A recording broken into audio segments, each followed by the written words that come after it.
Voilà, donc pour commencer, donc sur mon matos à la journée, donc aujourd'hui je suis parti un peu plus lourd que d'habitude parce que bon, je prépare une randonnée de plusieurs jours en montagne pour cet été, donc j'ai pris un peu plus de charge, donc je suis parti un peu plus longtemps.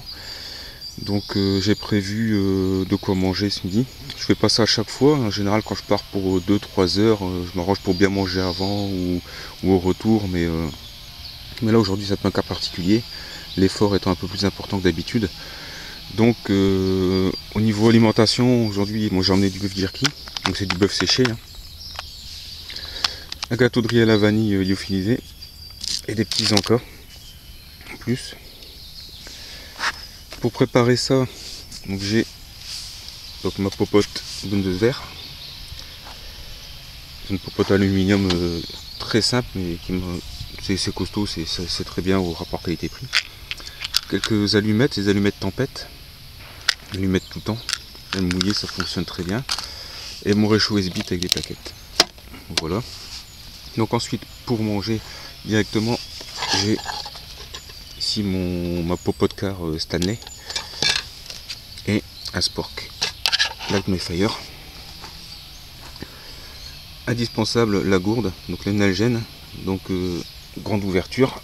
Donc le gros intérêt de ces gourdes, c'est qu'elles sont légères, solides, et une grande ouverture pour éventuellement la remplir si nécessaire. J'ai également mon poncho au cas où.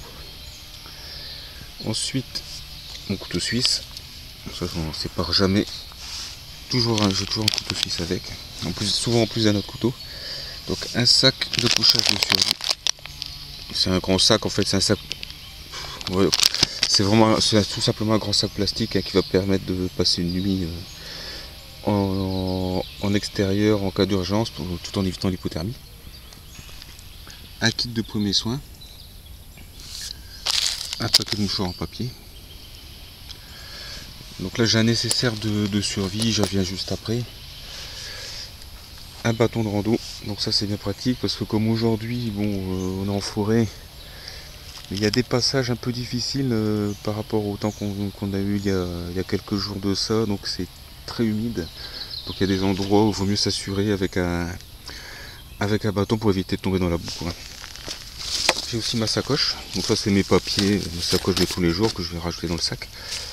Et là aujourd'hui donc sac à dos, donc un sac à dos 32 litres Décathlon, hein, donc c'est un ancien modèle costaud, quoi. Voilà, donc ça pour cette partie, et là je reviens tout de suite sur le kit de survie. Donc voilà, donc le matériel de survie, donc bon, assez simple en fait, c'est pas un gros kit parce qu'on répartit beaucoup de choses dans le sac. Donc dans une petite sacoche Newfield, sacoche banane.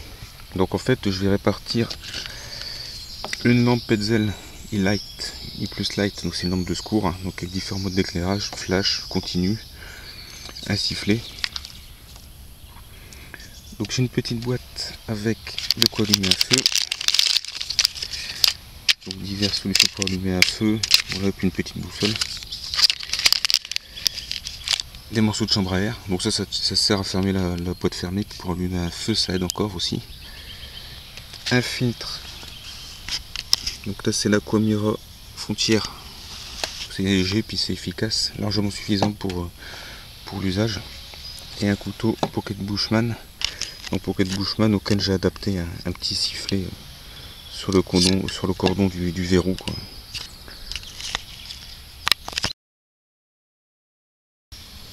Donc là j'en reviens un peu sur le Pocket Bushman. Donc c'est un couteau pliant. C'est parmi ce qui se fait de plus solide dans le couteau pliant aujourd'hui. Vous voyez, c'est pas épais. C'est très très simple de conception. Donc c'est de l'acier en fait, tout simplement plié, hein. C'est un peu le système Douk, bon, beaucoup plus puissant. On a une lame qui fait 11 cm à peu près.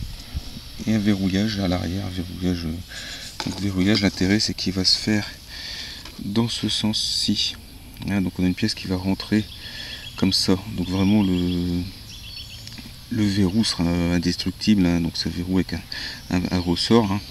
Donc en fait on va, en tirant ici sur la cordelette, en maintenant le couteau, on va pouvoir le refermer. J'essaie de vous le montrer.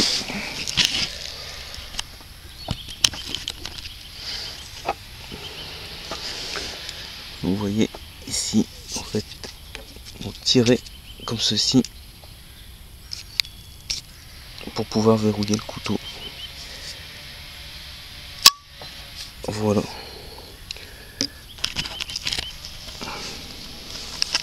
Donc l'intérêt, c'est que c'est un couteau c'est un vrai couteau de survie, costaud, polyvalent, mais qui est pas trop lourd et peu encombrant, très fin. Donc l'avantage, c'est qu'il prend vraiment pas de place et il passe inaperçu dans le sac, quoi. Donc voilà. Donc ça, c'est un bon outil à avoir avec soi, quoi.